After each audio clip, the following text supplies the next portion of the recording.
ఒక శిశువుకి జన్మనివ్వడానికి కూడా పాసిబిలిటీస్ తగ్గిపోయాయి. దీనికి మెయిన్ రీజన్ ఏమంటారు? స్మోకింగ్ కానివ్వండి, డ్రింకింగ్ కానివ్వండి, లేకపోతే ఎక్సెసివ్ కాఫీ తీసుకోవడం కానివ్వండి, స్ట్రెస్ ఎక్కువైపోవడము. ప్రతి 6 దంపతుల్లో ఒకరికి సంతానం లేముంటుంది.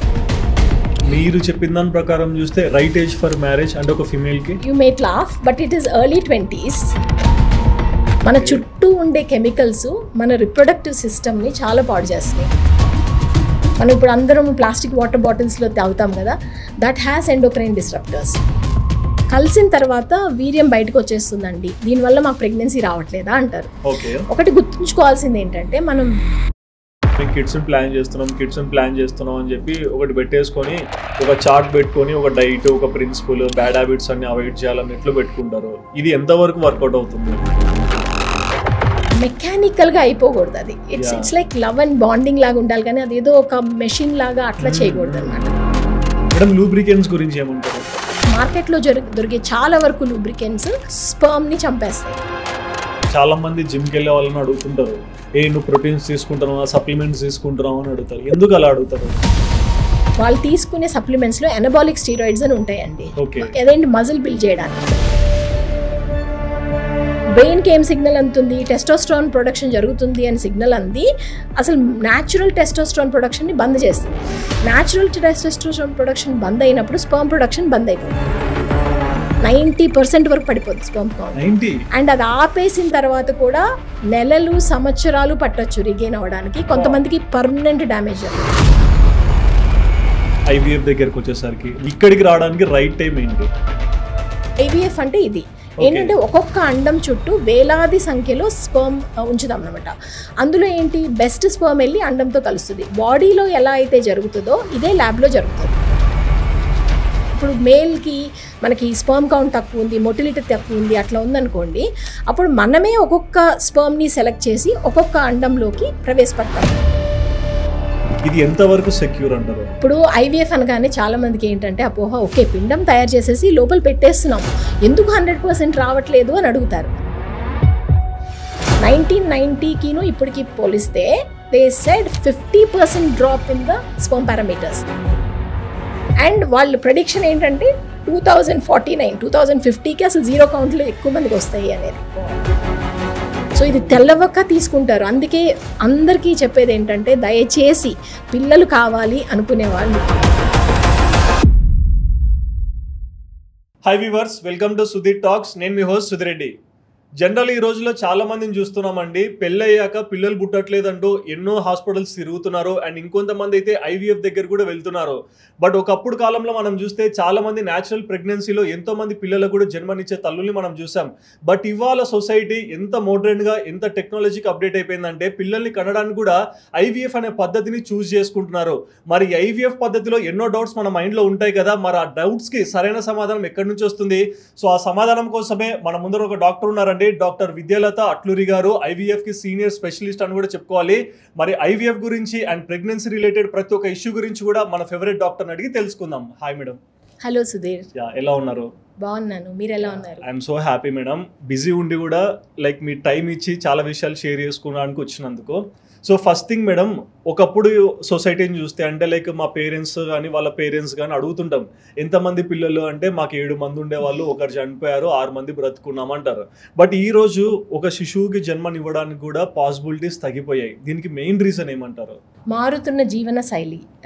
ఏమవుతుందంటే, మన తాత ముత్తాతల కాలంలో వెరీ రైట్లీ మీరు పాయింట్అవుట్ చేసినట్టు, మన తాత ముత్తాతల కాలంలో వెళ్తే వాళ్ళ జీవన శైలి కంప్లీట్గా డిఫరెంట్గా ఉండేది. తొందరగా పెళ్ళిళ్ళు చేసుకునేవాళ్ళు, తొందరగా పిల్లల్ని కనేవాళ్ళు, అండ్ వాళ్ళకి శుభ్రమైన గాలి ఉండేది. ఇలా పొల్యూషన్ అది చాలా తక్కువ ఉండేది. అలాగే శుభ్రమైన ఆహారం, కల్తీ లేని ఆహారం తినేవాళ్ళు. అప్పుడంతా సేంద్రీయ వ్యవసాయం ఉండేది. ఇప్పుడంతా మనకు పెస్టిసైడ్స్ వల్ల కూడా ప్రాబ్లమ్స్ వస్తున్నాయి. అదే కాకుండా వాళ్ళకి ఉమ్మడి కుటుంబాల వల్ల స్ట్రెస్ వాల్యూస్ అనేది కూడా, స్ట్రెస్ లెవెల్స్ కూడా తక్కువ ఉండేది వాళ్ళకి. సో ఈ టెక్నాలజీ, ఈ మొబైల్స్ అవన్నీ అప్పుడు లేవు. అండ్ ఆల్సో వాళ్ళు కాయ కష్టం ఎక్కువ చేసేవాళ్ళు, ఊబకాయం అనేది చాలా తక్కువ ఉండేది. సో ఈ ఫ్యాక్టర్స్ అన్నీ తీసుకుంటే అప్పటికి ఇప్పటికి చేంజెస్ మనకు తెలుస్తుంది. ఇప్పుడు ఏమవుతుంది, మన మోడర్న్ ఎరాలో మనందరం కెరియర్ ఓరియంటెడ్గా ఉన్నాం. సో ఏంటి, మ్యారేజెస్ అనేది డిలే చేసేస్తున్నాము. అలాగే మ్యారేజ్ చేసుకున్నా కానీ ప్రెగ్నెన్సీ పోస్ట్పోన్ చేస్తున్నాం. అవును. అండ్ మనకి ఈ హ్యాబిట్స్ అనమాట, ఎన్వైరన్మెంట్, మనకి స్మోకింగ్ కానివ్వండి, డ్రింకింగ్ కానివ్వండి, లేకపోతే ఎక్సెసివ్ కాఫీ తీసుకోవడం కానివ్వండి, స్ట్రెస్ ఎక్కువైపోవడము, ఇవన్నీ ఫ్యాక్టర్స్ అవుతున్నాయి అనమాట మనకి. అండ్ టెక్నాలజీ మంచిదే, కానీ దాన్ని ఎలా వాడాలి, ఎంతవరకు వాడాలి అనేది మనం తెలుసుకోవాలి. బట్ ఈ ఐవీఎఫ్ కూడా అంటే నాకు తెలిసి నేను బీటెక్ ఏజ్ వరకు కూడా ఐవీఎఫ్ అనేది ఒకటి ఉంటుందని తెలియదు మేడం. లైక్ అంటే ఒక చిన్న చేంజ్ నుంచి స్టార్ట్ అయింది, అంటే 1% 2% లాగా. బట్ ఈ రోజు ఇంత డ్రమాటిక్గా ఎక్స్పాండ్ అయింది మార్కెట్లో. ఇది ఎంతవరకు సెక్యూర్ అంటారు? అంటే ఒకటండి సుధీర్, ఇప్పుడు ఏమవుతుంది, మనకి ఇన్ఫర్టిలిటీ అనేది, సంతానలేమి అనేది బాగా పెరిగిపోతుంది. మన WHO వాళ్ళు, వరల్డ్ హెల్త్ ఆర్గనైజేషన్ 2023లో ఒక రిపోర్ట్ రిలీజ్ చేశారు. అది దే ఆర్ రియలీ కన్సర్న్. ఎందుకంటే ఇంత పెరిగిపోతుంది. ఇప్పుడు ఇదివరకు కన్నా ఇప్పుడు ఏంటంటే ప్రతి 6 దంపతుల్లో ఒకరికి సంతానలేమి ఉంటుంది. అంత ఇదిగా ప్రాబ్లం పెరిగిపోతుంది. సో దానివల్ల మనకి అంటే ఐవీఎఫ్ ఒక్కటే ట్రీట్మెంట్ కాదు, సంతానలేమికి చాలా రకాల ట్రీట్మెంట్స్ ఉంటాయి. ఇలా మనకి మెయిన్ ఏంటంటే ఏజ్ పెరిగిపోవడం వల్ల అక్కడ ల్యాండ్ అవుతున్నారు అనమాట. అది ప్రాబ్లం. మరి దీంట్లో ఒకటి అంటారు కదా మేడం, ఫర్టిలిటీ, ఇన్ఫర్టిలిటీ అనేసి. ఫర్టిలిటీ అంటే మా అందరికి అర్థమవుతుంది. ఇన్ఫర్టిలిటీ అంటే బేసిక్గా తెలుగులో సంతానలేమి అంటాం. సంతానలేమి అని ఎప్పుడు అంటాము అంటే, ఒక సార్లు సంవత్సరం పాటు ఎలాంటి గర్భ నిరోధక పద్ధతులు పాటించకుండా రెగ్యులర్గా కలుస్తూ, అంటే రెగ్యులర్గా అంటే వారానికి 2-3 సార్లైనా కలుస్తూ ఉన్నా కానీ మనకి ప్రెగ్నెన్సీ రాకపోతే దాన్ని సంతానలేమి అంటాం. అది ఇన్ఫర్టిలిటీ అన్నమాట. అండ్ ఈ రోజు ఉన్న వాళ్ళని మీరు చాలా మందిని చూస్తుంటారు. సో బేసిక్గా ఈ కపుల్స్లో ఎక్కువగా మీరు చూసే డ్రాబ్యాక్స్ ఏంటి? అదే డ్రాబ్యాక్స్ అంటే అదే అండి సుధీర్, నేను చెప్పాను కదా, ఈ లేట్ మ్యారేజెస్, పోస్ట్పోన్ చేయటము, ప్రెగ్నెన్సీ పోస్ట్పోన్ చేయటము, అండ్ స్ట్రెస్ చాలా పెరిగిపోయింది మోడర్న్ ఏరాలో. ఆ స్ట్రెస్ని కరెక్ట్గా అడ్రస్ చేయకపోవడం. స్ట్రెస్ అసలు మేల్ అండ్ ఫీమేల్ బోత్ పార్ట్నర్స్లో ఇన్ఫర్టిలిటీ అనేది రిలేషన్ ఉంటుంది అనమాట. అండ్ హ్యాబిట్స్ మనకి తర్వాత ఏంటి, స్మోకింగ్ కానీ, డ్రింకింగ్ కానీ, రిక్రియేషనల్ డ్రగ్స్ కానీ. And you won't believe Sudheer, there is something called endocrine disrupting chemicals. మన చుట్టూ ఉండే కెమికల్స్ మన రిప్రొడక్టివ్ సిస్టమ్ని చాలా పాడు చేస్తున్నాయి. అవేంటంటే యాజ్ సింపుల్ యాజ్ ప్లాస్టిక్స్. మనం ఇప్పుడు అందరం ప్లాస్టిక్ వాటర్ బాటిల్స్లో తాగుతాం కదా, that has endocrine disruptors. And మన ఇంట్లో కూడా జస్ట్ ప్లాస్టిక్ మైక్రోవేవ్లో పెట్టుకుని వేడి చేసుకోవడము, ప్లాస్టిక్ బాటిల్స్ వాడడము, కంటైనర్స్ వాడడము, తర్వాత నాన్ స్టిక్ కుక్వేర్ ఎక్కువ వాడటము, ఈ మళ్ళీ మనం కొనుక్కునే ప్రోడక్ట్స్, క్లీనింగ్ ప్రోడక్ట్స్ కానీ లేకపోతే కాస్మెటిక్స్, వాటిల్లో కూడా మనకి ఎండోక్రైన్ డిస్రప్టర్స్ ఉంటాయి. 3 మెయిన్ చెప్తాను. ఒకటి ఏంటంటే పారాబెన్స్ అంటారు, ఒకటి థాలేట్స్ అంటారు, ఒకటి BPA. మనం ఏదైనా కొనుక్కున్నప్పుడు కానీ ఏదైనా ఆ 3 ఉన్నాయా ఏంటనే చూసుకుని కొనుక్కోవడం బెటర్ అనమాట. ఆ రకంగా మనం తగ్గించుకోవచ్చు ఎక్స్పోజర్ అనేది. బట్ అంటే కొంతమందిని చూస్తుంటాము, ఎంత ఫిట్గా ఉన్న, బాగా తయారవుతున్న, డైలీ యాక్టివిటీస్లో 100% కనిపిస్తున్న స్పమ్ క్వాలిటీ అనేది తగ్గిపోతుంది. అండ్ దానివల్ల కూడా ఈ ఎఫెక్ట్ వస్తుంది, పిల్లలు పుట్టకపోవడం అంటారు. నిజమేనా? నిజమే అండి. అంటే మనకు మనం మంచిగా ఫిట్గా మెయింటైన్ చేసుకున్నా, అండ్ దాంట్లో కూడా ఒక 2 ఉన్నాయి నేను చెప్తాను. మనకు మంచిగా ఉన్న మన చుట్టూ ఎన్వైరన్మెంట్ ఎలా ఉంది అనేది కూడా మన మీద ప్రభావం చూపుతుంది కదా. ఇప్పుడు మనం ఎంత మెయింటైన్ చేసినా కానీ మనం కల్తీ ఆహారం తింటున్నాం అనుకోండి, పెస్టిసైడ్స్ ఎక్కువైపోయినాయి ఇప్పుడు కూరగాయలు, అదొకటి. తర్వాత ఏంటి, ఈ పొల్యూషన్ ఎక్కువైపోయింది, తర్వాత స్ట్రెస్ ఎక్కువైపోయింది. ఈ ఫ్యాక్టర్స్ అని నేను చెప్పినప్పుడు ఇందాక ఎండోక్రైన్ డిస్రప్టర్స్, అవి ఎంత తగ్గించుకుంటే అంత మంచిదన్నమాట. సో అండ్ ఇంకొకటి, వి అండర్మైన్ దిస్ స్లీప్ అనేది very very important Sudheer. Sleep మనం 7 to 8 hours of quality sleep ఉండాలి ఎవ్రీడే. అది కూడా మనకి ఏంటంటే మోడర్న్ ఎరాలో స్ట్రెస్, మన డెడ్ లైన్స్, వాటితో we tend not to attend that factor. And ఈ బేసిక్గా ఐవీఎఫ్ కంటే ముందు న్యాచురల్ ప్రెగ్నెన్సీస్ చాలా చూసేవాళ్ళం కదా మేడం. సో ఈ న్యాచురల్ ప్రెగ్నెన్సీస్ మీరు అన్నట్లు ఈ ఇప్పుడున్న సిచ్యువేషన్స్ వల్ల తగ్గిపోయిందని అనుకోవచ్చు, కానీ ఇంకా ఏ ఫ్యాక్టర్స్ ఎక్కువగా ఇంపాక్ట్ చూపిస్తుంటాయి? ఈ న్యాచురల్ ప్రెగ్నెన్సీ అంటే ఫస్ట్ ఏంటంటే కపుల్కి ఫస్ట్ అసలు ఫర్టైల్ పీరియడ్ ఏంటి అనేది తెలిసి ఉండాలన్నమాట. అసలు ఫస్ట్ మనకి అసలు ప్రెగ్నెన్సీ ఎలా వస్తుంది అని తెలుసుకుంటే దాన్ని మనం ఎక్స్ప్లెయిన్ చేయొచ్చు. ఇప్పుడు ఇక్కడ కనిపిస్తుంది కదా, ఇది గర్భసంచి, ఇది ఫెలోపియన్ ట్యూబ్స్, ఇది ఓవరీస్ అనమాట. సో ఎవ్రీ మంత్ ఏమవుతుంది, ఈ ఓవరీ నుంచి కానీ ఒక ఎగ్ రిలీజ్ అవుతుంది. ఎగ్ రిలీజ్ అయినప్పుడు ఫెలోపియన్ ట్యూబ్లోకి వెళ్ళి ఇక్కడ 24 hours ఎగ్ సజీవంగా ఉంటుంది. ఒక 5 days లోపు కనుక ఇంటర్ కోర్స్ జరిగితే స్పర్మ్ ఇక్కడి నుంచి వచ్చి ఇక్కడ ఎగ్తో కలిసి మనకి ఫర్టిలైజేషన్ జరిగితే పిండం అనేది ఫామ్ అవుతుంది. ఈ పిండము 5 days డివైడ్ అయ్యి 5 days తర్వాత వచ్చి ఇక్కడ అతుక్కుంటుంది అనమాట. This is the process. So మనకి ఇప్పుడు ఎగ్ రిలీజ్ అవ్వకపోయినా ప్రెగ్నెన్సీ రాదు, మనకి ట్యూబ్స్ మూసుకుపోయినా ప్రెగ్నెన్సీ రాదు. ఎగ్ స్పర్మ్ కలిసేదానికి ఆస్కారం లేదు కదా. తర్వాత స్పర్మ్కి ఇక్కడి నుంచి వచ్చి ఇక్కడ కలిసే కెపాసిటీ లేకపోయినా ప్రెగ్నెన్సీ రాదు. అలాగే గర్భసంచులు ఏదైనా ప్రాబ్లం ఉన్నా ప్రెగ్నెన్సీ రాదు. ఇది కాకుండా మేజర్ ఏంటంటే ఏజ్ ఫ్యాక్టర్. మనకి ఇప్పుడు మగవాళ్ళకి ఎలా ఉంటుందంటే every 2 to 3 months fresh sperm అనేది ప్రొడ్యూస్ అవుతూ ఉంటుంది, ఫ్రెష్ బ్యాచ్ వస్తుంది. కానీ ఆడవాళ్ళకి అలా కాదు. ఆడవాళ్ళు ఏంటంటే తల్లి గర్భం నుంచే కొన్ని అండాలతో పుడతారనమాట. సో తల్లి గర్భంలో ఉన్నప్పుడు ఆడ శిశువుకి 20 weeks ఆఫ్ ఏజ్ ఉన్నప్పుడు తనకి 6 to 7 million ఎగ్స్ ఉంటాయి లోపల ఓవరీస్లో. పుట్టగానే that number reduces to 1 to 2 million. అప్పటికే అంత రిడక్షన్ జరుగుతుంది. ప్యూబర్టీ ఏజ్కి వచ్చేసరికి తనకి 300 to 400,000 ఎగ్సే మిగులుతాయి అనమాట. సో మనకి మెనోపాజ్ దగ్గరికి వచ్చేసరికి 1000 eggs. అలా ఎవ్రీ మంత్ మనకి ఎగ్ కౌంట్ అనేది పడిపోతూ ఉంటుంది. అదే కాకుండా క్వాలిటీ అనేది కూడా పడిపోతూ ఉంటుంది అనమాట. మెయిన్గా ఏంటంటే 35 years దాటిన తర్వాత డ్రాస్టిక్ డిక్లైన్ ఉంటుంది ఎగ్ క్వాలిటీ కానీ క్వాంటిటీ కానీ.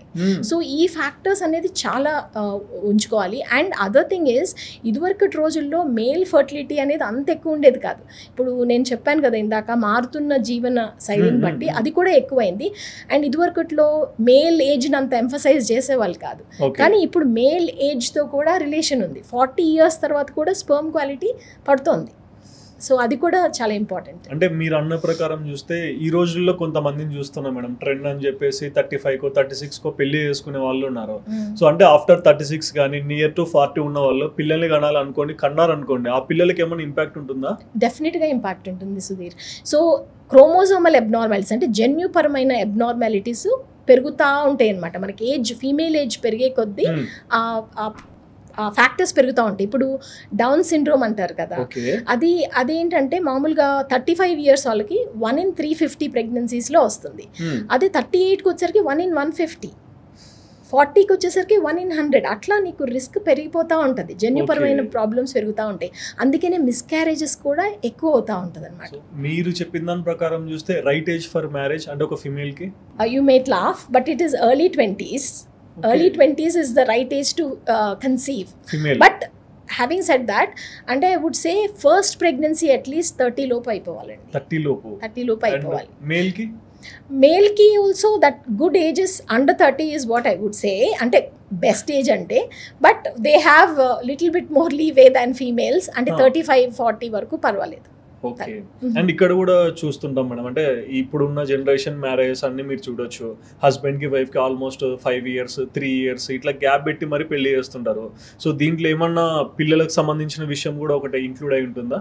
Gap I don't think that will make a difference. అంటే ఫీమేల్ యూజువల్ గా తక్కువే ఉంటుంది కదా ఏజ్. ఆ గ్యాప్ పెట్టినప్పుడు కొంతమంది ఈక్వల్ ఏజ్ కూడా లవ్ చేసుకోండి పెళ్లి చేసుకుంటారు. That's okay. As I said, as they fall into that age bracket it's okay. Equal age అయినా గ్యాప్ ఉన్నా it doesn't matter. As they అంటే మేల్కి ఏజ్ under 40 అండ్ ఫీమేల్కి age under 30, and I mean what I mean to say is under 35 అట్లా ఉన్నప్పుడు okay. Okay. And ఈ right ఏరియాలో కూడా నేను ఒకటి గమనించాను మేడం, చాలా మంది ఏంటంటే మేము కిడ్స్ని ప్లాన్ చేస్తున్నాం అని చెప్పి ఒకటి పెట్టేసుకొని ఒక చార్ట్ పెట్టుకొని ఒక డైట్, ఒక ప్రిన్సిపల్, బ్యాడ్ హ్యాబిట్స్ అన్ని అవాయిడ్ చేయాలన్నట్లు పెట్టుకుంటారు. ఇది ఎంతవరకు వర్కౌట్ అవుతుంది?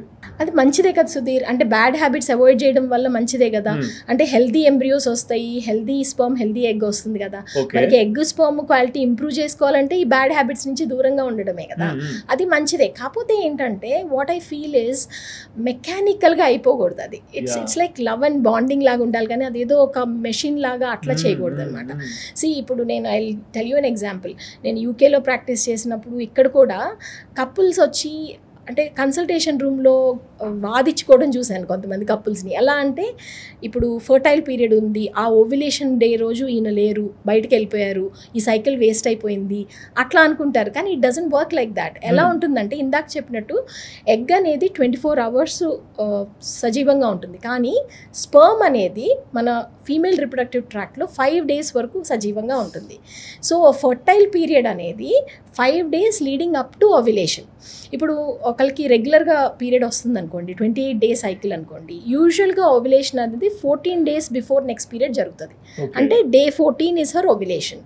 అంతకన్నా ముందు 5 days నుంచి తన ఫర్టైల్ పీరియడ్, అంటే day 10 to 14 is the most fertile period. ఆ డేస్లో కనీసం ఒక 2 సార్లు కలిసినా సరిపోతుంది. ఇట్స్ నాట్ లైక్ మనం ఆ 14th డేనే కలవాలి, అది కలవకపోతే అసలు పోయింది అనేది కాదనమాట. అది అంటే ఇది కూడా వింటాను, చాలా మంది అంటారు ఎగ్ ఫార్మేషన్ డే రోజు కొలైడ్ అయ్యాము, కొంతమంది స్కిప్ అయ్యాము అన్నట్టు. అది అంటే అదే రోజు కలిస్తేనే వస్తుంది అనే కాదు, ఆ 5 daysలో ఒక 2 times కలిసినా దెర్ ఈస్ అ ఛాన్స్. మళ్ళీ కొంతమంది ఏం చేస్తారు, no we want to store that sperm until that day అనుకుంటారు. అది it's a very bad. Because ఏమవుతుందంటే 5 days కన్నా ఎక్కువ గ్యాప్ వస్తే డెడ్ స్పర్మ్ ఎక్కువ అవుతుంది అనమాట మనకి, అప్పుడు మనకి ఛాన్సెస్ తగ్గుతాయి. So it is like what I tell the couples is, కొంతమందికి as long as we have established that the female is ovulating, నేను ఈ గొడవలన్నీ వద్దు, just after you stop bleeding every alternate day have intercourse అని చెప్తాను.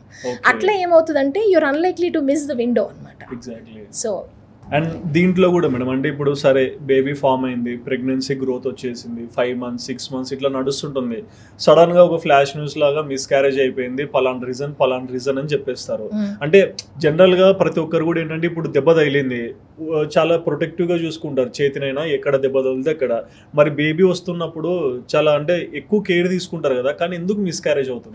మిస్క్యారేజెస్కి most common reason is embryo abnormalities Sudheer.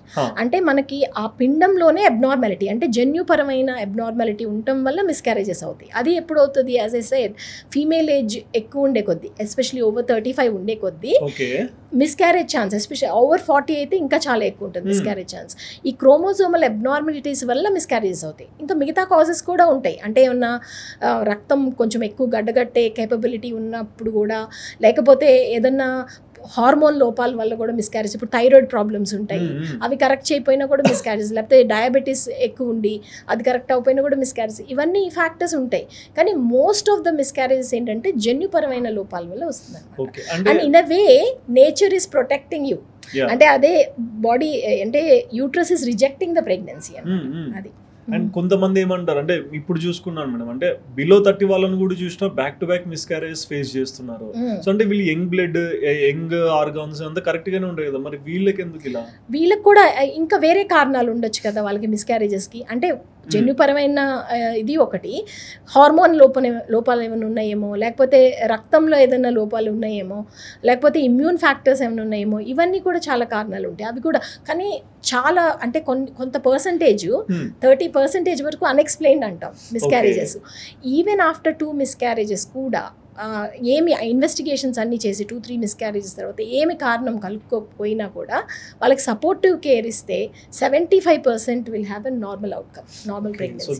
వాళ్ళకి ఆ mental strength ఇవ్వాలి. yes exactly. మరి ఈ పీసీఓఎస్ మేడం? పీసీఓఎస్ అంటే నీటి బుడగల సమస్య. ఇప్పుడు ఏమవుతుంది, ఇప్పుడు ఎవ్రీ మంత్ మహిళలకి ఈ అండాశయం నుంచి, ఈ ఓవరీ నుంచి కొన్ని ఎగ్స్ అనేది రిక్రూట్ అవుతాయి అనమాట.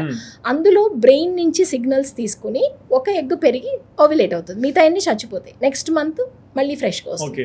పీసీఓఎస్లో ఏంటంటే చాలా ఎక్కువ రిక్రూట్ అవుతాయి, ఏది పెరగదు, ఎందుకంటే హార్మోనల్ ఇంబ్యాలెన్స్. అలలో ఏంటంటే మేల్ హార్మోన్స్ ఎక్కువ అవుతాయి అనమాట. మేల్ హార్మోన్ ఎక్కువ అవడం వల్ల ఇంబ్యాలెన్స్ వచ్చి అసలు ఎగ్ అనేది పెరగనివ్వకుండా చేస్తుంది. సో అది ప్రాబ్లం.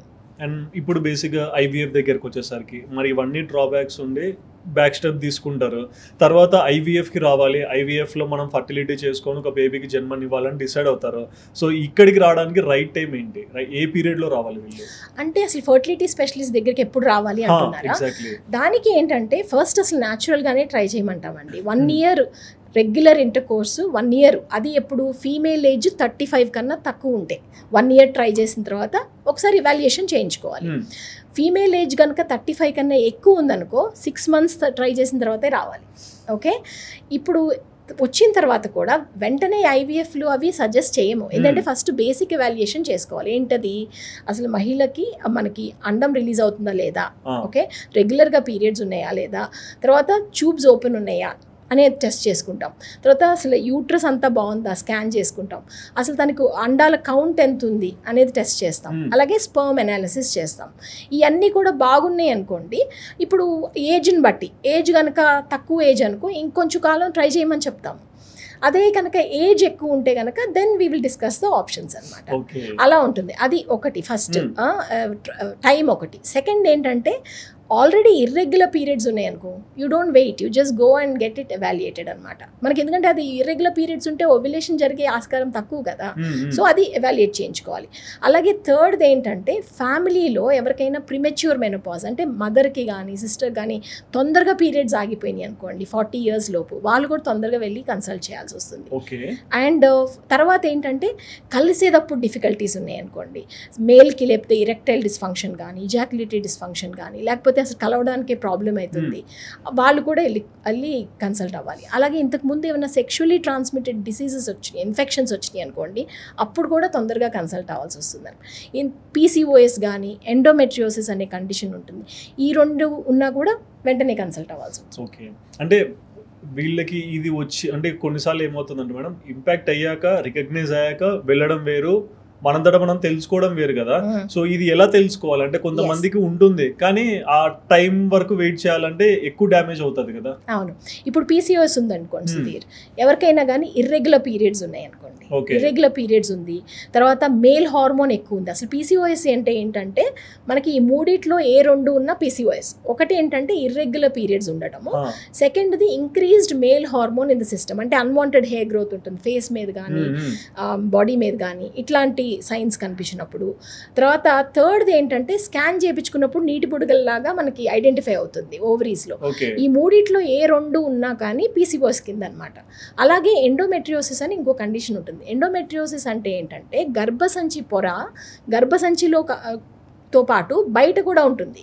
అప్పుడు ఏమవుతుందంటే అంటే ఓవరీస్ దగ్గర మన ట్యూబ్స్ దగ్గర పెల్విస్లో ఉంటుంది.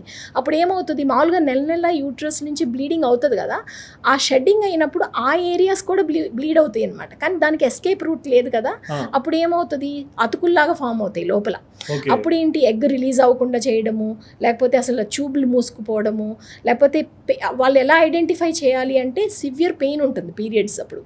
పీరియడ్ పెయిన్ ఎలా ఉంటుందంటే పీరియడ్ స్టార్ట్ అవ్వకముందు స్టార్ట్ అయ్యి పీరియడ్ అంతా కూడా ఉంటుంది, ఆ పెయిన్ ఒకటి ఉంటుంది. అది కాకుండా మామూలప్పుడు కూడా పెల్విక్ పెయిన్ లాగా ఉంటుంది, కలిసేటప్పుడు చాలా సివియర్ పెయిన్ ఉంటుంది.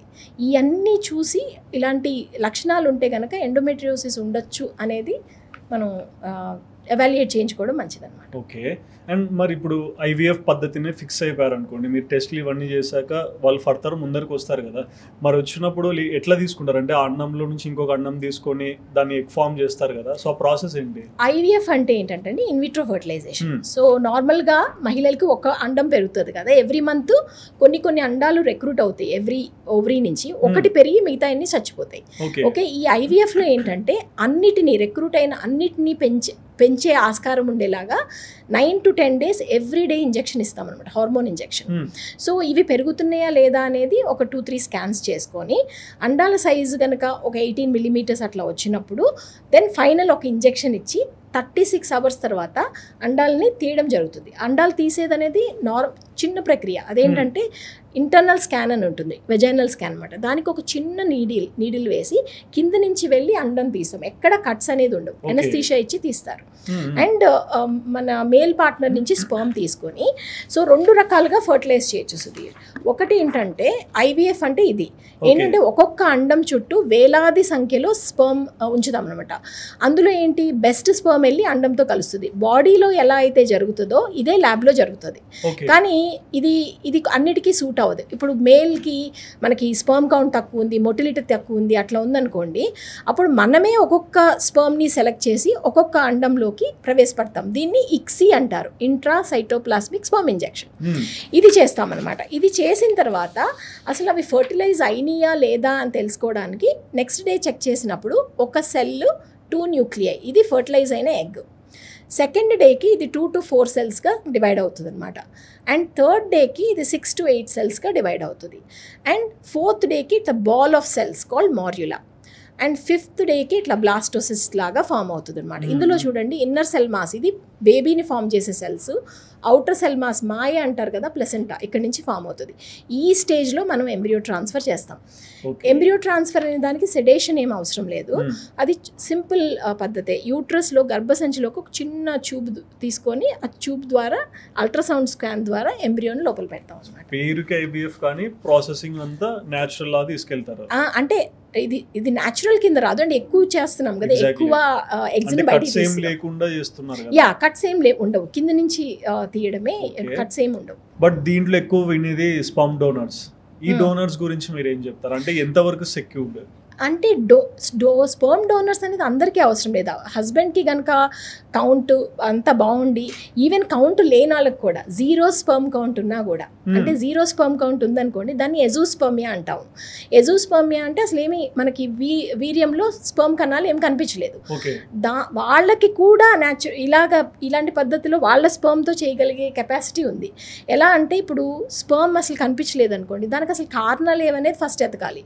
ఇప్పుడు ఏంటి, మనకి స్పర్మ్ ప్రొడక్షన్ ఎలా జరుగుతుంది, మనకి బ్రెయిన్ నుంచి సిగ్నల్స్ టెస్టిస్కి రావాలి, బీజాలకి రావాలి, బీజాల్లో స్పర్మ్ అనేది ప్రొడ్యూస్ అవుతుంది, ప్రొడ్యూస్ అయిన స్పర్మ్ ట్యూబ్ ద్వారా బయటకు వస్తుంది. ఇప్పుడు అసలు ఇక్కడి నుంచి ఇక్కడికి సిగ్నల్స్ అందటం లేదా, లేకపోతే టెస్టిస్లోనే ప్రొడక్షన్ జరగడం లేదా, లేకపోతే ట్రాన్స్పోర్ట్లో ప్రాబ్లం ఉందా, ఇది తెలుసుకోవాలి. ఇక్కడి నుంచి ఇక్కడికి సిగ్నల్ అందటం లేదనుకోండి, దానికి కొన్ని మెడికేషన్స్ ఉంటాయి, అవి ఇచ్చి ఇంప్రూవ్ చేయొచ్చు.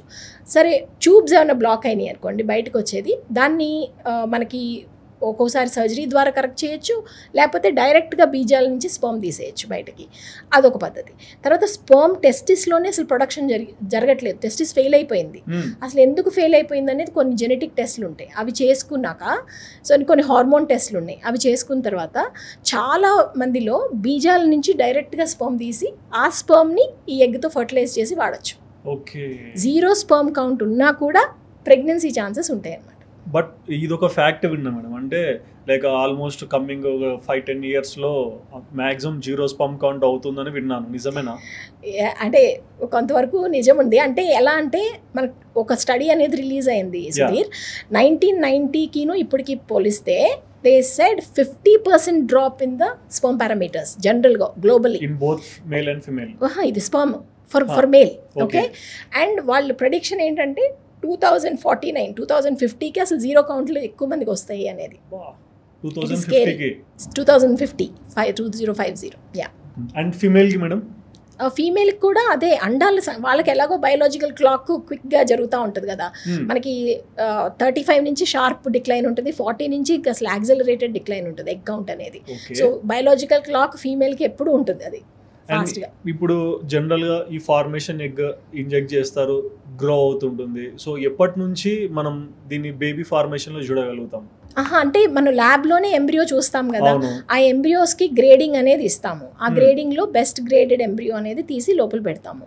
పెట్టిన తర్వాత 2 వీక్స్ తర్వాత ప్రెగ్నెన్సీ టెస్ట్ అనేది చేస్తాం.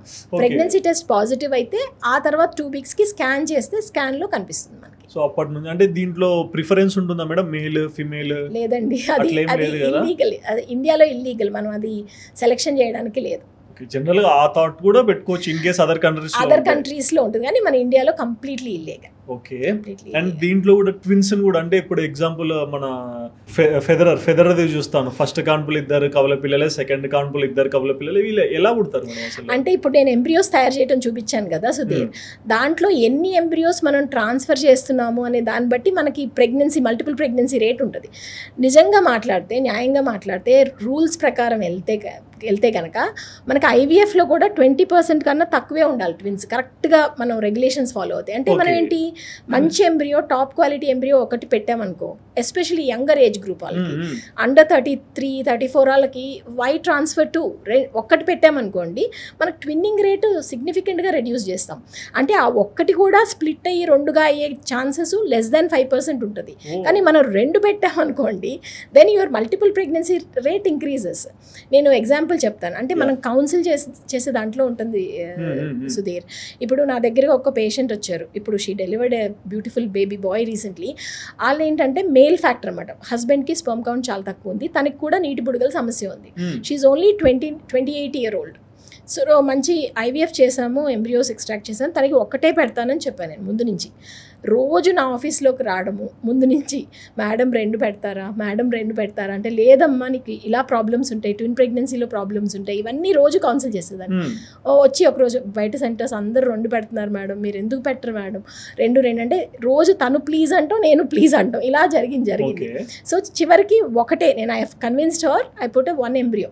చక్కగా కన్సీవ్ అయింది. 2వ నెలలో బాగా వాంతులని వచ్చింది. సో నేను తనకి ట్రీట్మెంట్ చేస్తూ తను ఏమో 2 పెడితే బాగుండేదేమో అంటే, వద్దు మేడం మంచిగా చేశారు, ఒకటే పెట్టారు, 2 పెట్టుంటే ఇంకెంత ప్రాబ్లం అయ్యింది అని. So we need to counsel them properly. Exactly. But మీరు చెప్పిన దాంట్లో ఇంకొక క్వశ్చన్ కూడా రేజ్ అయింది. అంటే ఎక్కువగా ఐవీఎఫ్ సెంటర్స్లో కూడా ఫెయిల్యూర్స్ సక్సెస్ 2 బ్యాలెన్స్ చేస్తుంటారు కదా, ఈ ఫెయిల్యూర్కి రీజన్ ఏమంటారు? ఇప్పుడు ఐవీఎఫ్ అనగానే చాలా మందికి ఏంటంటే అపోహ, ఓకే పిండం తయారు చేసేసి లోపల పెట్టేస్తున్నాము, ఎందుకు 100% రావట్లేదు అని అడుగుతారు. దానికి ఒక చిన్న ఎనాలజీ చెప్తాను సార్. చెప్పండి. ఏంటంటే ఇప్పుడు మనకి విత్తనం పెడతాం కదా, విత్తనము మనకి మొలకెత్తాలంటే ఏమేమి కరెక్ట్గా ఉండాలి? ఒకటి, ఫస్ట్ విత్తనం క్వాలిటీ బాగుండాలి, కరెక్టేనా? తర్వాత మనం పెట్టే భూమి సాయిల్ బాగుండాలి, ఓకేనా? తర్వాత థర్డ్ ఏంటి, మనకి ఎన్వైరన్మెంట్, వెదర్. మనం పెట్టగానే కుంభవృష్టి పడింది అనుకోండి, రాదు కదా. ఫోర్త్, నాటే ఫార్మర్కి నాలెడ్జ్ ఉండాలి. ఏంటి, ఏ విత్తనం ఎంచుకోవాలి, ఏ సాయిల్ ఎంచుకోవాలి, ఎంత డెప్త్లో పెట్టాలి. సో ఇది ట్రాన్స్లేట్ చేద్దాం ఐవీఎఫ్కి. ఇప్పుడు విత్తనం అంటే ఏంటి, మన ఎంబ్రియో ఎక్కడి నుంచి వస్తుంది? ఎగ్ అండ్ స్పర్మ్ నుంచి వస్తుంది. ఎగ్ క్వాలిటీ బాగుండాలి, స్పర్మ్ క్వాలిటీ బాగుండాలి, ఎంబ్రియో క్వాలిటీ అండ్ జన్యు పరంగా కూడా బాగుండాలి embryo. Okay, that is number 1. Soil అంటే మన యూట్రస్, గర్భసంచి బాగుండాలి, పొర బాగుండాలి, దాంట్లో ఏమీ ప్రాబ్లమ్స్ ఉండకూడదు, అవి చూసుకోవాలి. నెంబర్ 3, మనకి క్లైమాటిక్ కండిషన్స్ అంటే హార్మోన్స్, మన మెడికల్ కండిషన్స్, అవన్నీ కూడా బాగుండాలి. నెంబర్ 4 వచ్చేసి ఫార్మర్ ఈజ్ ఫర్టిలిటీ స్పెషలిస్ట్. సో మనకి నాలెడ్జ్ ఉండాలి, ఏది పిక్ చేయాలి, ఏ అట్మాస్ఫియర్ పిక్ చేయాలి. అలాగే ఎంబ్రియో ట్రాన్స్ఫర్ టెక్నిక్ అనేది చాలా ఇంపార్టెంట్. ఎంత డెప్త్లో పెడుతున్నాం, ఎక్కడ పెడుతున్నాము, ఎంత స్మూత్గా చేసాము అనేది very important. These are all the factors which influence IVF success. But అంటే మీరు చెప్పినప్పుడు కూడా అంటే లైక్ కొన్ని ఇంటర్వ్యూస్ చూస్తుంటాము, ఆర్టికల్ చూస్తుంటాము, ఒక ఫ్యూచర్ జనరేషన్లో ఒక కిడ్ కళ్ళు ఎలా ఉండాలి, నోస్ ఎలా ఉండాలి, చెవులు ఎంత ఉండాలి, అంటే మెంటాలిటీ ఎలా ఉండాలి, ఇంటెలిజెంటా లేకుంటే నార్మలా, ఇవి కూడా చూస్ చేసే స్టేజ్ వస్తుందండి. ఇదే డిజైనర్ బేబీ గురించి అడుగుతున్నారు కదా, అది ఐ థింక్ అంటే దానికి ఎథికల్ అండ్ లీగల్ ఛాలెంజెస్ చాలా ఉంటాయి. బట్ ఫ్యూచర్లో ఎలా అంటే చాలా అంటే ఇట్స్ ఫ్యాసినేటింగ్. ఒకటి, ఇన్విట్రో గ్యామెటోజెన్సిస్ అంటే ఏం లేదు, మన స్కిన్ నుంచి సెల్స్ తీసుకుని దాని నుంచి స్పర్మ్ అండ్ ఎగ్ తయారు చేస్తారనమాట. తయారు చేసి ఎంబ్రియోస్ లాగా తయారు చేసి, ఆ ఎంబ్రియోస్లో కూడా మనం ఇప్పుడు జెనెటిక్ టెస్టింగ్ చేస్తాం కదా, సెల్స్ పంపించి మనకి ఏంటి ఫీచర్స్, ఆ ఎంబ్రియోస్లో కూడా వేరే ఫీచర్స్ని వాళ్ళు చూస్తున్నారు అనమాట. అంటే ఏంటి, eye colour, intelligence coefficient, sports potential. So they want to pick an embryo which has all that, or లేకపోతే జీన్ ఎడిటింగ్ చేద్దాము అనేది. ఇట్స్ ఫ్యాసినేటింగ్ కాన్సెప్ట్, బట్ దానికి రీపర్కషన్స్ చాలా ఉంటాయి. ఇప్పుడు మీరు ఆలోచించండి, see how many people can afford that kind of a treatment. అప్పుడు బాగా ఎఫ్లుయెంట్ పీపుల్ అందరూ డిజైనర్ కిడ్స్ని ప్రొడ్యూస్ చేశారు అనుకోండి, హైయెస్ట్ ఇంటెలిజెన్స్, హైయెస్ట్ ఇది, then what will happen to the rest of the thing? ఎంత ఇంబ్యాలెన్స్ వస్తుంది. ఇవన్నీ ఒక రకంగా ఈ జెనెటిక్ టెస్టింగ్ ఎంబ్రియోస్ అనేది చాలా మంచి కాన్సెప్ట్. ఎందుకంటే మనకి ఏదైనా డిసీజెస్ ఉంటే అది నెక్స్ట్ జనరేషన్కి వెళ్లకుండా జెనెటిక్ టెస్ట్ అనేది చేసుకోవచ్చు. అది మామూలుగా ఎలా చేస్తారు అంటే, ఇప్పుడు నేను ఇందాక చూపించాను కదా, Day 5 ఆఫ్ ఎంబ్రియో అనమాట. ఇది బ్లాస్టోసిస్ట్ అనమాట. దీంట్లో ఇన్నర్ సెల్ మాస్ నుంచి మనకు బేబీ వస్తుంది, అవుటర్ సెల్ మాస్ నుంచి మామూలుగా ప్లెసెంటా వస్తుంది. జెనెటిక్ టెస్ట్ అప్పుడు ఏం చేస్తామంటే, ఇక్కడ కొన్ని సెల్స్ తీసుకొని అది ల్యాబ్కి పంపిస్తాం. ఆ ల్యాబ్లో వాళ్ళు ఎనలైజ్ చేసి చెప్తారనమాట. ఇప్పుడు ఫస్ట్ క్రోమోసోమ్స్ కౌంట్ చేస్తారు, అదేంటి నార్మల్ ఎంబ్రియానా, డౌన్ సిండ్రోమా, ఇట్లా మనకి రిపోర్ట్ ఇచ్చినప్పుడు నార్మల్ ఎంబ్రియోస్ని కనుక ట్రాన్స్ఫర్ చేస్తే మనకి సక్సెస్ రేట్ ఎక్కువ ఉంటుంది. అలాగే పర్టికులర్ ఏదైనా డిఫెక్ట్ ఉందనుకోండి, ఏదైనా జెనెటిక్ డిసీజ్ ఉందనుకోండి, ఆ డిసీజ్ కూడా మనం ఐడెంటిఫై చేసి డిసీజ్ లేని ఎంబ్రియోని మనం ట్రాన్స్ఫర్ చేసుకోవచ్చు. This is a good technology actually. Madam, ఇప్పుడు ఎగ్స్ని మీరు బిల్డ్ చేస్తారు, మరి ఆ ఎగ్ క్వాలిటీని ఎలా పెంచుతారు? ఎగ్ స్పర్మ్ క్వాలిటీ రెండు మాట్లాడుకుందాం. ఎగ్ స్పర్మ్ క్వాలిటీ పెంచాలి అంటే కొన్ని ఉంటాయి అన్నమాట సజెషన్స్. ఒకటి ఏంటి, ఇంటాక్సికెంట్స్ నుంచి అవేగా ఉండాలి. ఇంటాక్సికెంట్స్ అంటే ఏంటి, smoking, alcohol, recreational drugs, excess caffeine, మన ఎన్వైరన్మెంటల్ టాక్సిన్స్, ఇవి ఎంతవరకు అవేగా ఉండగలిగితే అంత మంచిది. Second thing is good diet. Very good diet అంటే మనకి హెల్తీ డైట్ అనేది తీసుకోవాలి. ఒక రీసెర్చ్లో మెడిటరేనియన్ డైట్ బెస్ట్ ఫర్టిలిటీకి అని వచ్చింది. మెడిటరేనియన్ డైట్ చూస్తే ఏముంది అంటే వాళ్ళు ఫిష్ 2 to 3 times తింటారు, లాట్ ఆఫ్ వెజిటబుల్స్ తింటారు, నట్స్ తింటారు, ఆలివ్ ఆయిల్ యూజ్ చేస్తారు, రెడ్ మీట్ అనేది చాలా తగ్గిస్తారు. ఎందుకు ఇది పాపులర్ అని చూస్తే మనకి అన్ని యాంటీ ఆక్సిడెంట్స్, ఇప్పుడు fish anti oxidant, veggies anti oxidant, nuts anti oxidant, olives anti oxidant. So మనం ఎంత యాంటీ ఆక్సిడెంట్స్ మన డైట్లో మనం కన్జ్యూమ్ చేస్తే అంత బాగా ఎగ్ అండ్ స్పర్మ్ క్వాలిటీ ఉంటుందన్నమాట. సో జంక్ అనేది అవాయిడ్ చేయడము, షుగరీ డైట్స్ అవి కొంచెం తగ్గించడము, ఇవి ఇంపార్టెంట్. థర్డ్ థింగ్ ఏంటంటే మనకి exercise, some form of exercise అనమాట. బాడీకి ఎవ్రీ 5 days a వీక్లో at least 30 minutes per day exercise అనేది చేయాలి. ఓకే, అండ్ ఆల్సో బ్రెయిన్కి ఇంపార్టెంట్. మన బాడీకి ఎలా అయితే ఎక్సర్సైజ్ ఇంపార్టెంటో మైండ్కి కూడా ఇంపార్టెంట్. మెడిటేషన్ నేను నా పేషెంట్స్ అందరికీ మెడిటేషన్ ప్రిస్క్రైబ్ చేస్తాను. స్ట్రెస్ లెవెల్స్ అందరికీ ఎక్కువ ఉంటున్నాయి కదా Sudheer. So at least 10-15 minutes per day I would advise them to meditate. Okay, number 4, ఇది ఎస్పెషలీ స్పర్మ్ క్వాలిటీకి మన బీజాలు అనేది మన బాడీ టెంపరేచర్ కన్నా ఆ టెస్టిక్యులర్ టెంపరేచర్ 1 to 2 degrees లోవర్గా ఉండాలన్నమాట. ఇప్పుడు టెస్టిక్యులర్ టెంపరేచర్ పెంచే ఏ ప్రక్రియ అయినా స్పర్మ్ని ఎఫెక్ట్ చేస్తుంది. సో టైట్ అండర్వేర్ వేసుకోకూడదు, అలాగే ల్యాప్టాప్స్ ఎక్కువసేపు ల్యాప్ మీద పెట్టుకుని పని చేయకూడదు.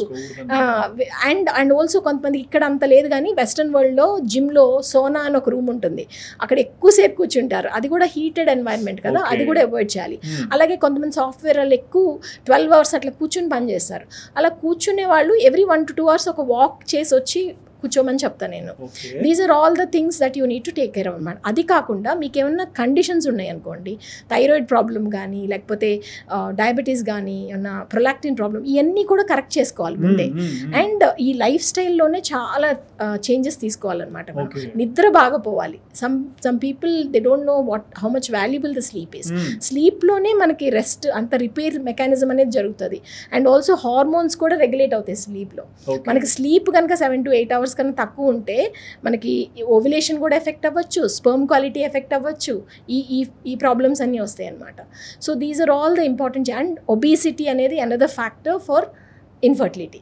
సో ఒబీసిటీ తగ్గించుకోవాలంటే ఎక్సర్సైజ్ అండ్ డైట్. మేడం, ఇవి దీంట్లో కూడా అంటే ఇప్పుడు ఇన్ని ప్రికాషన్స్ మీరు చెప్పారు. బేసిక్గా ఎక్కడికన్నా వెళ్తున్నప్పుడు ఏదైనా మనం ఒక ట్రీట్మెంట్ అడిగినప్పుడు అంటే దానిలో ప్లస్ మైనస్ చెప్పాలి కదా, కొంతమంది ఎక్స్ప్లెయిన్ చేయరు కదా. సో అప్పుడు వచ్చే డ్రాబ్యాక్స్ ఏంటి? అవును, అది ఏంటంటే అండి, ఎనీ ప్రొసీజర్ పేషెంట్కి పాజిటివ్ చెప్పాలి, నెగిటివ్ చెప్పాలి. అంటే ఈ ట్రీట్మెంట్ తీసుకోవటం వల్ల వాళ్ళకి ఏమొస్తుంది, తీసుకోకపోవటం వల్ల ఏమి జరుగుతుంది, ఇప్పుడు తీసుకుంటాం వల్ల ఏమి సైడ్ ఎఫెక్ట్స్ రావచ్చు. ఇప్పుడు ఐవీఎఫ్ ఉందనుకోండి, నేను ఎవ్రీ పేషెంట్ని కౌన్సిల్ చేస్తాను. ఏమి రిస్క్స్ ఉండొచ్చు, ఏమి బెనిఫిట్స్ ఏంటి, రిస్క్స్ ఏంటి. మనకు benefits if they are outweighing the risks then you go. అదే కదా ఏ ఇంటర్వెన్షన్కి అయినా కానీ. సో ఐవీఎఫ్లో వచ్చేసరికి మనం ఎక్కువ ఎగ్స్ని పెంచేలాగా చేస్తున్నాం కదా. సో హార్మోన్స్ వల్ల కొంచెం మూడ్ స్వింగ్స్, కొంచెం బ్లోటింగ్, టైర్డ్నెస్ ఆ ఇంజెక్షన్స్ ఇచ్చిన రోజులు రావచ్చు అనమాట. అలాగే కొంతమందికి నీటి బుడగల సమస్య ఉంటుంది కదా, అలాంటి వాళ్ళకి ఎక్కువ ఒకేసారి పెరుగుతాయి. దాన్ని ఓవేరియన్ హైపర్స్టిమ్యులేషన్ అంటాం.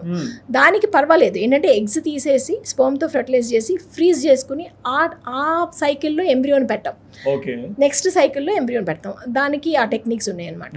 అలాగే మన ఎగ్ కలెక్షన్ ప్రొసీజర్ అనేది it's a very safe procedure. మన అల్ట్రాసౌండ్ గైడెన్స్తో చేస్తాం. But as with any procedure bleeding infection are the risk. కానీ మనం యాంటీబయోటిక్స్ ఇస్తాం ప్రొఫైలాక్టిక్గా. Accidental injury to bowel, bladder, blood vessel very very rare risk, but we have to tell all of them. Okay, and ఇందులో IUI గురించి ఏం చెప్తారు? Yeah, good question. IUI అంటే ఏంటంటే, సో ఇంట్రాయూట్రైన్ ఇన్సెమినేషన్. ఇప్పుడు ఏం చేస్తామంటే ఒక మెడికేషన్స్ ఇచ్చి ఒకటి కన్నా ఎక్కువ ఎగ్ పెరిగేలాగా చేసి, ఇది మెడికేటెడ్ ఐయుఐలో అంటే ఒక 2-3 eggs పెరిగేలాగా చేసి ఎగ్ రిలీజ్ అయ్యే టైంలో మనం ఏం చేస్తామంటే స్పర్మ్ని తీసుకెళ్ళి డైరెక్ట్గా ఇక్కడ పెడతాం. స్పర్మ్ తీసుకుని స్పర్మ్ ల్యాబొరేటరీలో మనము తయారు చేసి ప్రాసెస్ చేసి బెస్ట్ క్వాలిటీ స్పర్మ్ తీసి ఇక్కడ పెడుతున్నాం. ఇక్కడ పెట్టడం వల్ల ఏం చేస్తున్నాము, మనం distance the sperm has to travel to reach the egg తగ్గిస్తున్నాం. ఇక్కడి నుంచి వచ్చేది డిస్టెన్స్ తగ్గింది కదా, so we're reducing the distance the sperm has to travel to reach the egg. కానీ IUI చేయాలి అంటే కొన్ని ప్రీ రిక్విజిట్స్ ఉంటాయి. ఏంటి, ట్యూబ్స్ అనేది ఓపెన్ ఉండాలి. ట్యూబ్సే క్లోజ్డ్ అనుకో మనం ఎక్కడ పెట్టినా అసలు మనకి ఇప్పుడు అది వర్కౌట్ అవ్వదు కదా. అలాగే స్పర్మ్ పారామీటర్స్ అనేవి కూడా బోర్డర్ లైన్గా ఉండాలి, అట్లీస్ట్ తక్కువ ఉన్నా కానీ బార్డర్ లైన్గా ఉండాలన్నమాట. So and these are the 2 main prerequisites for the IUI process. But ఇప్పుడు బేబీ గ్రో అవుతుంటారు, తర్వాత ప్రెగ్నెన్సీ డెలివరీ అంతా అయిపోతుంది, తర్వాత బేబీకి నార్మల్ బేబీస్కి డిఫరెన్స్ ఉంటుందా? ఒక్కసారి IVF ప్రెగ్నెన్సీ వచ్చిన తర్వాత ఈ నార్మల్ ప్రెగ్నెన్సీస్కి IVF ప్రెగ్నెన్సీస్కి తేడా ఏంటంటే కొంచెం మెడికేషన్స్ ఎక్కువ పెట్టొచ్చు IVFలో ఫస్ట్ 3 months. మెడిసిన్స్ కొంచెం ఎక్కువ పెట్టొచ్చు, అంటే సపోర్ట్ ఆఫ్ ద, అంటే కంప్లీట్ న్యాచురల్ కాదు కదా, సపోర్ట్ చేయడానికి కొన్ని పెట్టొచ్చు. But after that they shouldn't be any much difference between IVF and natural pregnancy. Normal mothers బేబీకి వాళ్ళే మిల్క్ ఇచ్చి వాళ్ళే పెంచడం, ఇది కూడా అంతే, IVFలో కూడా అంతే. అండ్ IVFలో కూడా కొంతమంది ఏమనుకుంటారంటే సిజేరియన్ ఎక్కువ అవుతుందేమో అని, అట్లా ఏం లేదండి. IVFలో కూడా సిజేరియన్ ఎప్పుడు చేస్తాము, నార్మల్ ప్రెగ్నెన్సీస్లో సిజేరియన్ ఇండికేషన్స్ ఏంటో IVFలో కూడా ఇండికేషన్స్ అవే. అంటే బేబీకి ఏమైనా ప్రాబ్లం అయినా, లేకపోతే మదర్కి BP పెరిగి, లేకపోతే అట్లాంటి ఏమైనా ప్రోగ్రెస్ అవ్వకపోయినా లేబర్, అలాంటివి అట్లా చేస్తాం, సేమ్ ఇండికేషన్స్ ఉంటాయి. నార్మల్ డెలివరీ కూడా chances is as good as normal pregnancies. Okay. And మీరు యాజ్ అ డాక్టర్గా ఎంతోమంది పేషెంట్స్ని మీట్ అవుతుంటారు, వాళ్ళ నుంచి ఎన్నో డౌట్స్ కూడా మీరు వింటుంటారు కదా, కొన్ని వియర్డ్ డౌట్స్ ఏమన్నా ఉంటాయి మేడం, ఇట్లాంటివి కూడా అడుగుతారా అని? అంటే వియర్డ్ అన్న కానీ పాపం తెలియక కొన్ని కామన్ డౌట్స్ ఉంటాయి కదా. ఒకటి ఏంటంటే కామన్గా అడిగే, ఎవ్రీడే నాకు అడిగే డౌట్, కలిసిన తర్వాత వీర్యం బయటకు వచ్చేస్తుందండి, దీనివల్ల మాకు ప్రెగ్నెన్సీ రావట్లేదా అంటారు. ఒకటి గుర్తుంచుకోవాల్సింది ఏంటంటే మనం వీర్యం ఫ్లూయిడ్లో less than 5% ఇస్ స్పర్మ్, మిగతాదంతా సెక్రీషన్స్ అనమాట, మన మేల్ రిప్రొడక్టివ్ ట్రాక్ట్ నుంచి వచ్చే సెక్రీషన్స్. సో ఆ స్పర్మ్ ఒకసారి డిపాజిషన్ వెజైనల్లో జరిగిన తర్వాత స్పర్మ్ అనేది స్విమ్ చేసుకుంటూ పైకి వెళ్ళిపోతుంది, కానీ మిగతాదంతా వచ్చేదంతా సెక్రీషన్స్. వాళ్ళు భయపడతారు, ఏంటి వచ్చేస్తుంది అంటే మాకేమైనా ప్రాబ్లం ఉందేమో అని. తర్వాత ఏంటి, అయిపోయిన తర్వాత పడుకుని ఉండాలి ఎక్కువసేపు, అప్పుడు పెరుగుతుంది ఆ ప్రెగ్నెన్సీ ఛాన్స్ అంటే అది కూడా అది మిస్కన్సెప్షనే. తర్వాత లెగ్స్ ఏమైనా ఎలివేట్ చేయాలా అంటారు, అది కూడా మిస్కన్సెప్షనే. అండ్ తర్వాత చాలామంది ఏమైనా particular sexual position is better in achieving pregnancy అని అడుగుతారు. There is no such thing called a particular sexual position. As long as the ejaculation is happening inside the vagina, there is no evidence that one position is better than the other. Okay. And మీరు సురోగసీ గురించి కూడా వినింటారు కదా, like సురోగసీ గురించి మీరు ఇచ్చే tips ఏంటి? Surrogacy అంటే ఏంటి, అద్దె గర్భాశయం. అద్దె గర్భాశయం ఎవరిలో అవసరం పడుతుంది, అసలు గర్భం సంచే లేదనుకో, కొంతమందికి జెనెటిక్ ఫ్యాక్టర్స్ వల్ల కానీ గర్భసంచి ఉండదు, అంటే జన్యుపరంగా, లేకపోతే గర్భసంచి తీసేశారు ఏదైనా దీనివల్ల, అది ఒకటి. అలా లేకపోతే మదర్కి ఏదైనా కండిషన్ ఉంది, ప్రెగ్నెన్సీ మొయ్యలేని కండిషన్ ఉంది, అర్థమైందా, తను ప్రెగ్నెన్సీ క్యారీ చేస్తే తన హెల్త్కి రిస్క్, అలాంటి వాళ్ళు కూడా సర్గసీకి వెళ్ళొచ్చు అనమాట. మేడం ఫిమేల్ ఎక్కువగా వజైనిస్మస్ అని వింటుంటాను, అంటే ఏంటి మేడం? వెజైనిస్మస్ అంటే ఏంటంటే యోని చుట్టూ ఉండే కండరాలు ఇన్వాలంటరీగా, అంటే తన ప్రమేయం లేకుండా అది బిగుసిపోతాయి అనమాట. ఎప్పుడు పెనిట్రేటివ్ ఇంటర్కోర్స్ చేసినప్పుడు కానీ, లేకపోతే గైనకలాజికల్ ఎగ్జామినేషన్స్ అటెంప్ట్ చేసినప్పుడు కానీ, అప్పుడు ఏంటంటే ఇన్వాలంటరీగా బిగుసిపోవడం వల్ల పెనిట్రేటివ్ ఇంటర్కోర్స్ అనేది సాధ్యపడకపోవచ్చు. దాంట్లో డిఫరెంట్ డిగ్రీస్ ఉంటాయి అనమాట. And most of the times it is psychological అండి. సో మనం ఏంటంటే దీనికి అవేర్నెస్ రాక చాలామంది ఏంటంటే మ్యారేజెస్ బ్రేక్ అయిపోవడము అలాంటివి చూస్తూ ఉంటాము. ఇదేంటంటే it's a very much treatable condition. ఇప్పుడు దానికి ఏంటంటే సైకలాజికల్ కౌన్సిలింగ్ చేయడము, తర్వాత వెజైనల్ డైలేటర్స్ అని ఉంటాయి అనమాట, డిఫరెంట్ సైజెస్, దాన్ని లూబ్రికేషన్తో యూజ్ చేయడము, తర్వాత పెల్విక్ ఫ్లోర్ ఎక్సర్సైజెస్ అనేది నేర్పిస్తాము. వీటి వల్ల చాలా వరకు వెజైనిస్మస్ మనం క్యూర్ చేయొచ్చు. ఓకే. అండ్ ఇది ఒకటి మిత్తా ఫ్యాక్టర్ చెప్పండి మేడం, అంటే చాలా మంది జిమ్కి వెళ్ళే వాళ్ళని అడుగుతుంటారు, నువ్వు ప్రోటీన్స్ తీసుకుంటున్నావా, సప్లిమెంట్స్ తీసుకుంటున్నావా అని అడుగుతారు. ఎందుకు అలా అడుగుతారు? ఎందుకంటే వాళ్ళు తీసుకునే సప్లిమెంట్స్లో ఎనబాలిక్ స్టీరాయిడ్స్ అని ఉంటాయండి. అదేంటి, మజిల్ బిల్డ్ చేయడం ఇష్టం కదా చాలా మంది మెన్కి. సో అదేంటంటే it's synthetic version of testosterone. అవి తీసుకున్నప్పుడు ఏమవుతుందంటే బాడీలో బ్రెయిన్కి ఏం సిగ్నల్ అందుతుంది, టెస్టోస్టెరాన్ ప్రొడక్షన్ జరుగుతుంది అని సిగ్నల్ అంది అసలు న్యాచురల్ టెస్టోస్టెరాన్ ప్రొడక్షన్ని బంద్ చేస్తుంది. న్యాచురల్ టెస్టోస్టెరాన్ ప్రొడక్షన్ బంద్ అయినప్పుడు స్పర్మ్ ప్రొడక్షన్ బంద్ అయిపోతుంది. సో వాళ్ళు తీసుకోవడం వల్ల ఏమవుతుందంటే మన బీజాలు అనేది స్ట్రింక్ అయిపోవటము, టెస్టోస్టెరాన్ న్యాచురల్గా ప్రొడక్షన్ తగ్గిపోవటము, స్పర్మ్ ప్రొడక్షన్ తగ్గిపోవటము, 90% వరకు పడిపోద్ది స్పర్మ్ కౌంట్, 90%. అండ్ అది ఆపేసిన తర్వాత కూడా నెలలు సంవత్సరాలు పట్టొచ్చు రిగెయిన్ అవ్వడానికి, కొంతమందికి పర్మనెంట్ డ్యామేజ్ జరగచ్చు. సో ఇది తెల్లవక్క తీసుకుంటారు. అందుకే అందరికీ చెప్పేది ఏంటంటే దయచేసి పిల్లలు కావాలి అనుకునే వాళ్ళు ఎనబాలిక్ స్టెరాయిడ్స్ జోలికి వెళ్ళదు. ఎగ్జాక్ట్లీ, చాలా మంది బాడీ బిల్డర్స్ నేను చూస్తుంటారు, పిల్లలు లేరా అంటే లేదంటారు. మేబీ ఇది ఒక రీజన్ అయింది. ఇది అవేర్నెస్ అనేది చాలా చాలా important Sudheer. Okay madam, lubricants గురించి ఏమంటారు? కొంతమంది ఏంటంటే ఇంటర్ కోర్స్ అప్పుడు లూబ్రికెంట్స్ యూజ్ చేస్తారు కంఫర్ట్ గురించి. కానీ ప్రాబ్లం ఏంటంటే బజార్లో మార్కెట్లో దొరికే చాలా వరకు లూబ్రికెంట్స్ స్పర్మ్ని చంపేస్తాం ఇన్ ద సెన్స్, ఇప్పుడు కొన్ని లూబ్రికెంట్స్ ఏం చేస్తాయంటే స్పర్మ్ మొటిలిటీని తగ్గించేస్తాయి అన్నమాట, బైండ్ చేసేస్తాయి. సో స్పర్మ్ ఎగ్కి రీచ్ అవ్వడానికి కెపాసిటీ తగ్గిపోతుంది. అలాగే టాక్సిసిటీ అనమాట, స్పర్మ్కి DNA డ్యామేజ్ పెరగచ్చు.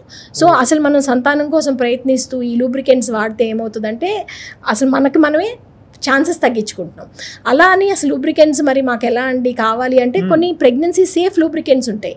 ఒకటి ప్రీసీడ్ అని ఉంటుంది, ఇంకోటి కన్సీవ్ ప్లస్ అని ఉంటుంది, మినరల్ ఆయిల్స్ ఉంటాయి.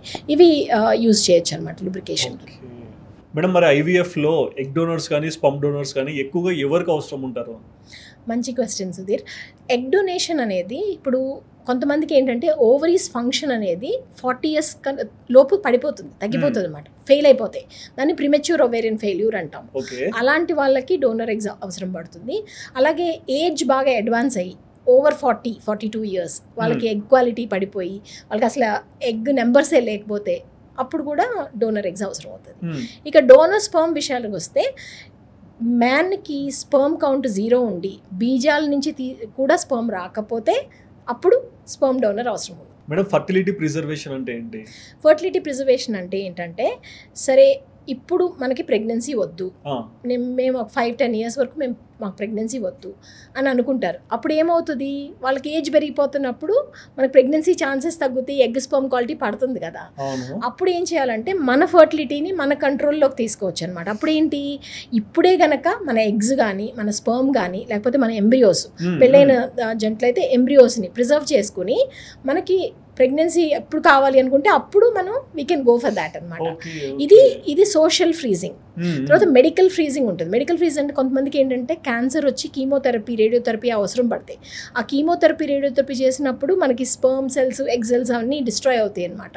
సో అప్పుడు వాళ్ళకి కూడా ఈ ఫర్టిలిటీ ప్రిజర్వేషన్ అనేది important. Okay, one final question madam, ఇది ఫ్యాక్టా మిత్తా చెప్పండి, ఎక్కువ సమ్మర్లో IVF తగ్గుతుంది సక్సెస్ రేట్ అంటారు, నిజమేనా? అది మిత్తే సుధీర్. ఎందుకంటే IVF అనేది మన ల్యాబ్ ఉంటే IVF ల్యాబ్ చూస్తే ఆ ల్యాబ్ కండిషన్స్ అనేది చాలా స్ట్రింజెంట్గా మెయింటైన్ చేస్తాం. టెంపరేచర్ కానీ, ఎయిర్ క్వాలిటీ కానీ, హ్యూమిడిటీ కానీ, it will not depend on out side temperature మనకి. సో IVF సక్సెస్ అనేది మనకి ఈ ఎంబ్రియో క్వాలిటీ బట్టి, హార్మోన్స్ని బట్టి, యూట్రస్ని బట్టి అలా ఉంటుంది. కానీ మనకి సీజన్ బట్టి అటువంటి ఉండదు అనమాట. అసలు ఇన్ఫ్యాక్ట్ చూసుకుంటే మాకు ఆడిట్స్ చేస్తే అసలు సమ్మర్లో మంచిగా సక్సెస్ రేట్స్ వచ్చినాయి, బెటర్ సక్సెస్ రేట్సే ఉన్నాయి. So it's complete myth. Okay, but thank you so much madam, చాలా విషయాలు ఓపిక్గా కూర్చొని అన్నిటికీ ఆన్సర్ ఇచ్చినందుకు. సో చూసారు కదండి, ఈ రోజులలో చాలా మంది IVF ప్రాసెస్ని సెలెక్ట్ చేసుకోవాలా వద్దా అని డౌట్తో ఉంటారు. న్యాచురల్ ప్రెగ్నెన్సీ ఎందుకు ఫెయిల్ అవుతుంది, అండ్ IVFలో ఉన్న రకాలు ఏంటి, అందులో మనం ఎంతవరకు సెక్యూర్డ్గా ముందరికెళ్ళొచ్చు, ఇలాంటి డౌట్స్ అన్నిటికీ డాక్టర్ విద్యాలత మేడం చెప్పిన ఆన్సర్స్ విన్నాక మీకు ఏమనిపించిందో మీ ఒపీనియన్ తప్పకుండా కమెంట్ సెక్షన్లో మెన్షన్ చేయండి. And please do subscribe our channel Sudheer talks for more updates.